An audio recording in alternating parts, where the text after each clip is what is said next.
pessoal, tudo bem com vocês? Vamos lá para mais uma aula de biologia do Fica em Casa Aprendendo.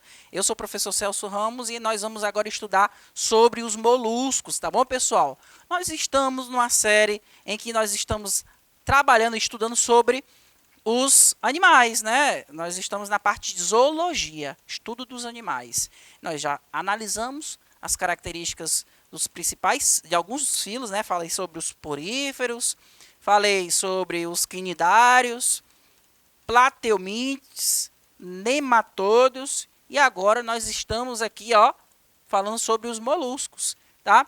Muitos de vocês se alimentam de moluscos, né, pessoal? Eu particularmente não como, tá? Mas tem alguns indivíduos aqui desse filo que servem até de alimento, fazem parte da gastronomia, tá bom?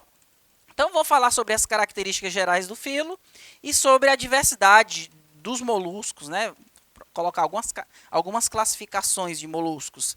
Bem, o que o indivíduo tem que ter como característica para que ele seja considerado molusco? Primeira coisa, de onde é que vem essa palavra molusco, né? Essa palavra molusca, filo molusca, vem do latim mollis. Mollis, que quer dizer corpo mole. Realmente, você olha para um animal molusco, o corpo dele é molenga, mole. Aí a gente pode citar como exemplo de molusco a lula, a ostra, o polvo, tá? Nós temos alguns moluscos aqui que tem concha, né? No caso do Nautilus, esse aqui é pouco conhecido, porque ele não é muito da nossa região. Tá? Nós temos aqui o caracol, posso citar o exemplo da lesma, todos eles são moluscos, tá certo? Então, quando você se alimentar, comer polvo ou a lula, você vai lembrar que eles são do mesmo filo da lesma, do caracol, tá? Quando você se alimentar da ostra também. Então vamos lá. Como é que é a organização corporal de um molusco? Tá certo? Primeiramente, eu quero que vocês entendam por que a gente tem que estudar esses animais aqui. Bem, algumas doenças estão muito relacionadas com esses animais, tá? Como os outros animais que a gente já estudou nas aulas anteriores. Então a gente precisa ter conhecimento da biologia desses indivíduos, até porque a gente pode até prevenir doenças, ó, e também a gente tem que também preservar a vida, tá? Estudar a vida para saber preservá-la. Então a gente vai ver agora a organização de um corpo de um molusco. Todo molusco, ele tem o corpo organizado em cabeça, pé e massa visceral. Então, assim como, por exemplo, a gente, nosso organismo humano, ele tem o corpo organizado em cabeça, tronco e membros, aqui o corpo desses animais é cabeça, pé e massa visceral. A cabeça, geralmente, nós vamos encontrar órgãos sensoriais, como tentáculos, que têm olhos, né, que têm as estruturas que podem formar imagens. Tá? Nós vamos encontrar a boca na região da cabeça, né? Principalmente nós vamos encontrar também aqui, ó, uma língua que a gente chama de rádula. Por que é rádula? A rádula é como se fosse uma língua que tem vários dentículos, tá? Ela serve para raspar a superfície, porque no caso aqui ela serve para coletar alimento por meio dessa língua, dessa rádula. Nós vamos encontrar a região que é a massa visceral, onde nós vamos encontrar os órgãos internos, inclusive intestino, né, o coração. O pé, ele vai ser responsável pelo deslocamento do animal, tá certo? Na região aqui, alguns moluscos, pessoal, podem apresentar uma carapaça, tá? Que vai servir para proteger esse corpo mole dele. Nem todos os moluscos têm carapaça, tá? Alguns moluscos também podem apresentar uma concha interna, tá? Algumas espécies podem apresentar concha interna. No caso daqueles que têm concha externa, por baixo dessa concha vai ter um tecido responsável pela produção dessa carapaça, dessa concha, tá? Esse tecido a gente chama de manto, manto ou pálio. Manto ou pálio. Isso aqui é uma característica dos moluscos, tá? O manto é o tecido responsável pela produção da carapaça. Esse manto ou pálio, ele pode ter um prolongamento aqui que fica além do pé ou da massa visceral. E aí ele pode formar uma cavidade. Essa cavidade a gente chama de cavidade do manto. onde a gente pode encontrar brânquias, que são os órgãos responsáveis pela respiração aquática. A gente pode encontrar nessa região o pulmão do animal. Então, dependendo se esse molusco ele vai ser terrestre ou aquático, tá? Então, essas são as características de um molusco. Ele tem o corpo dividido em cabeça, em pé e massa visceral, tá certo? O sistema digestório, eles vão apresentar um sistema digestório com boca, estômago, intestino e ânus. Então, nesse caso, ele é em regra geral para todos os moluscos. Ou seja, nós estudamos animais nos filos anteriores em que alguns deles eles não tinham um intestino completo. Ou seja, não tinham um intestino formando um tubo que tem a boca, o estômago, o intestino, até finalizar no ânus. Tem alguns animais que têm o intestino incompleto, né? Que a boca e o ânus é o mesmo órgão. O animal, nesses indivíduos em que o intestino ele é incompleto, a boca e o ânus é o mesmo órgão. Ou seja, o indivíduo ele se alimenta e ele defeca pela boca. Aqui não. Aqui ele tem um sistema digestório completo. Ou seja, ele tem a boca, o intestino, né, o estômago, o intestino e finalizando no ânus. É um tubo completo, ok? Isso aqui é regra geral para todos os moluscos. Na boca dos moluscos, com exceção dos bivalves, quem são os bivalves? As ostras, tá certo? As ostras são conhecidas como moluscos bivalves. Então, na boca dos moluscos, com exceção dos bivalves, existem uma estrutura denominada de rádula, como eu já falei para vocês. A rádula é como se fosse uma língua, certo? É formada por dentículos quitinosos. Dentículos que são feitos de quitina, tá? Com os quais raspam o alimento. Então, só para mostrar para vocês aqui, ó, eu tenho um caracol ou um caramujo. Aqui a boca dele, ó, nessa boca tem aqui essa língua, que eu não vou chamar de língua, a gente chama de rádula. Veja que na superfície da rádula tem os dentículos, pequenos dentes. Então, o dente do caracol, ele está na língua, tá certo? E ele vai servir para quê? Para raspar superfícies. Essa superfície pode ter alimento, e aí o dentículo ele aumenta o atrito, né? E ele vai trazer esse alimento para a boca do animal, tá certo? Então essa é uma característica dos moluscos e não está presente em quem? Nos bivalves. O que é bivalve, pessoal? Só para você entender, bi significa dois, valve, duas válvulas, duas conchas. Então vamos lembrar das ostras, né, pessoal? Elas são duas conchas que se fecham. Então são duas válvulas. Então, no caso das ostras, elas não apresentam esse órgão, que é a rádula. Beleza.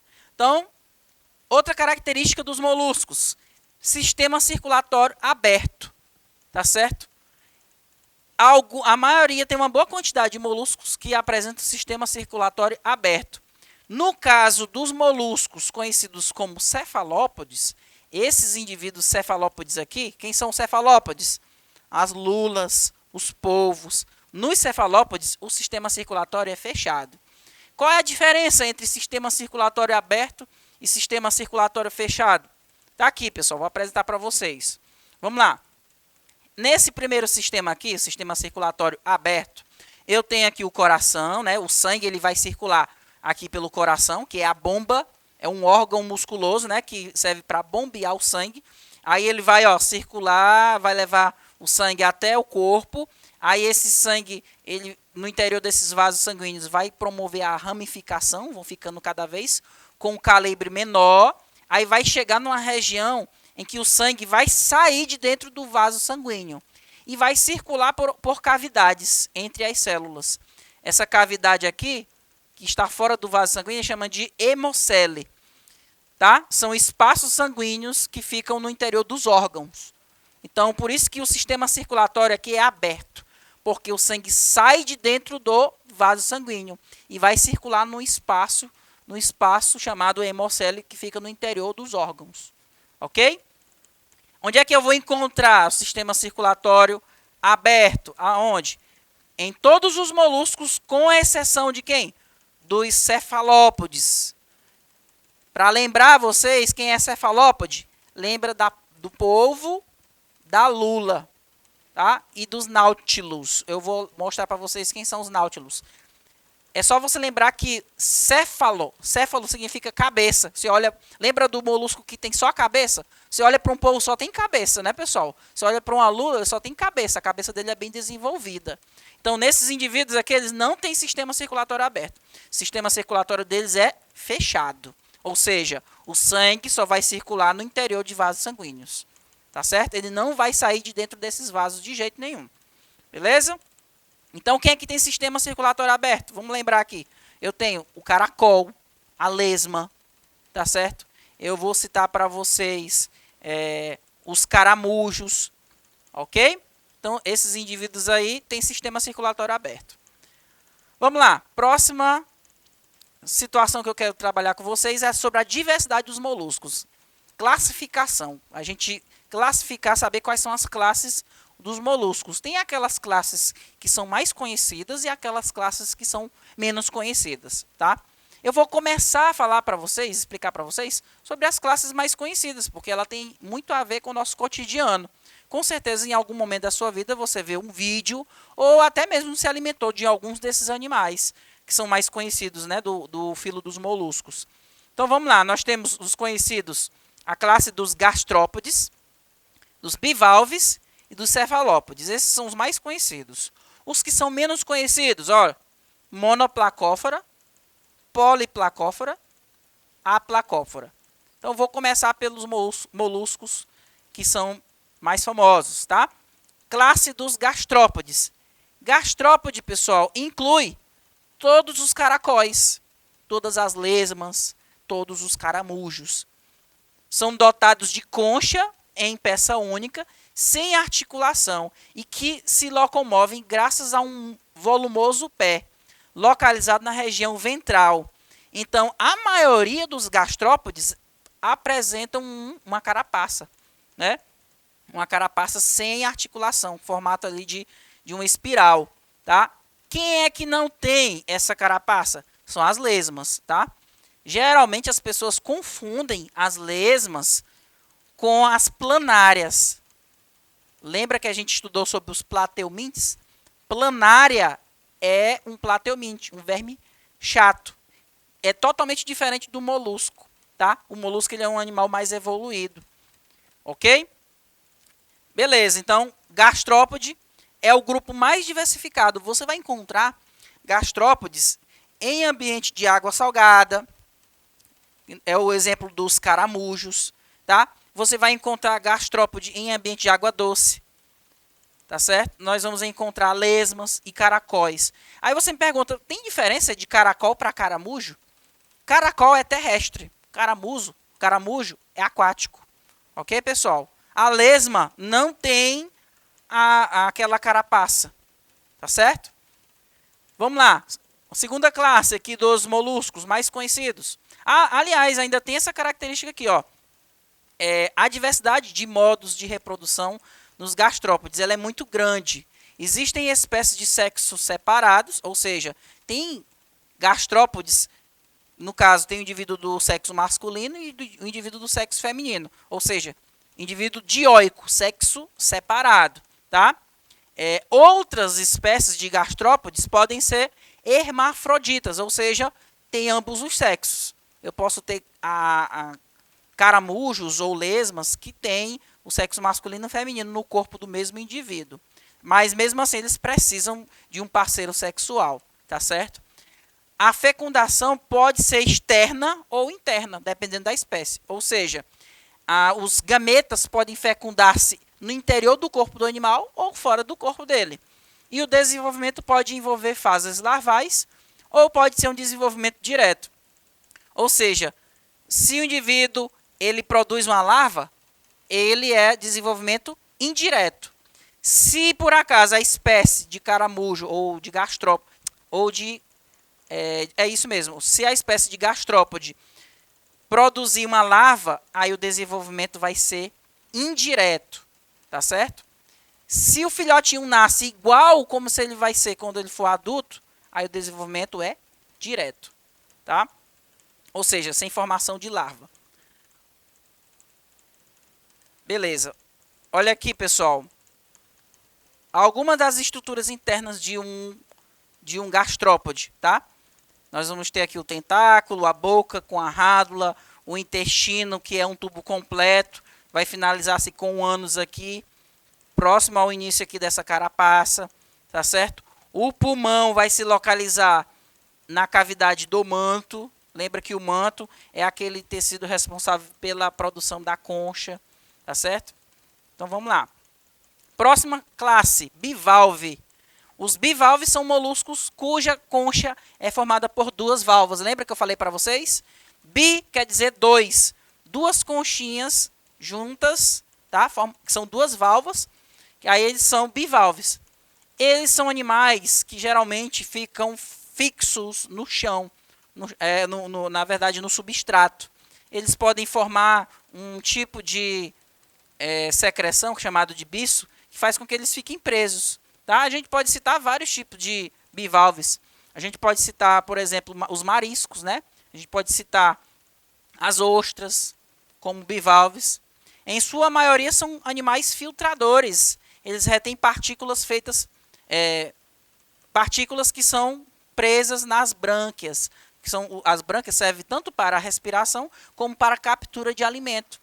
Então, dependendo da água que vai circundar esses animais aí, eles vão acumular as toxinas ou até mesmo as partículas que estão ali na suspensão da água. Se por exemplo, se eu tiver mariscos ou conchas desses animais em água poluída, por exemplo, eles são altamente filtradores e podem acumular partículas tóxicas, tá certo? Inclusive, a gente pode utilizar também esses animais na produção de pérolas. Tá? Eles produzem essas pérolas porque essas pérolas elas são resultado do envolvimento de partículas. Vamos lá. Imagina que um grão de areia ela entre lá no interior daquelas duas conchas. Isso aqui causa um certo incômodo do animal. Então, o que ele faz? Essa camada bem aqui chamada de manto, que é responsável pela produção da concha, ela vai começar a envolver essa partícula estranha com várias camadas, né? A gente chama de camada nacarada. E aí ela vai originar o que a gente chama de pérola, tá certo? Então a gente pode utilizar bastante os bivalves na produção de pérola. Existem espécies de bivalves em que os sexos são separados e existem as que são hermafroditas. Na maioria dos bivalves, a fecundação é externa e há o desenvolvimento larval. O primeiro estágio larval é chamado de trocófora. E o único para muitas espécies, mas em outras há um segundo estágio que é a vélige, tá certo? Tem algumas espécies que podem ter as duas fases larvais. Próxima classe mais conhecida, cefalópodes. O termo céfalo vem de cabeça, né, pessoal? A cabeça deles é mais desenvolvida do que o restante do corpo. A gente pode citar as lulas, a gente pode citar os polvos e o exemplo aqui do náutilo, ok? Professor, qual é a diferença de lula para polvo? Lula tem 8 tentáculos, polvo tem 4 tentáculos, tá certo? Então, todos eles aqui são indivíduos marinhos. Os polvos, eles não têm concha. E as lulas, elas possuem uma pequena concha interna. Então, quando você abre uma lula, você pode encontrar uma concha interna, muito reduzida, tá certo? Aí a gente pode citar também os náutilos como cefalópodes. Beleza. Esses animais eles se locomovem pelo mecanismo de jato-propulsão, tá certo? Dos menos conhecidos, eu posso citar os monoplacóforos, que tem uma única carapaça, uma única concha. Eles geralmente ficam nessa extremidade aqui, 2.000 metros de profundidade até 6.500 de profundidade. Tá? Nós podemos citar esse outro grupo aqui, que é menos conhecido, que são chamados de quítons, são chamados de poliplacófora. Poli por quê? Tem várias conchas que se articulam. Esses aqui são menos conhecidos e caem menos em questões de vestibular. E a classe que não tem nenhuma concha, tá? Chamada de aplacófora. Também são poucos conhecidos. Pessoal, Eu fiz aqui uma abordagem geral sobre os moluscos, sobre as características dele e sua diversidade. Eu espero que vocês tenham entendido. Aproveito para te convidar a seguir as nossas redes sociais, Plataforma Gonçalves Dias, tá bom? Espero que todos tenham entendido e até a próxima aula. Até mais. Tchau, tchau.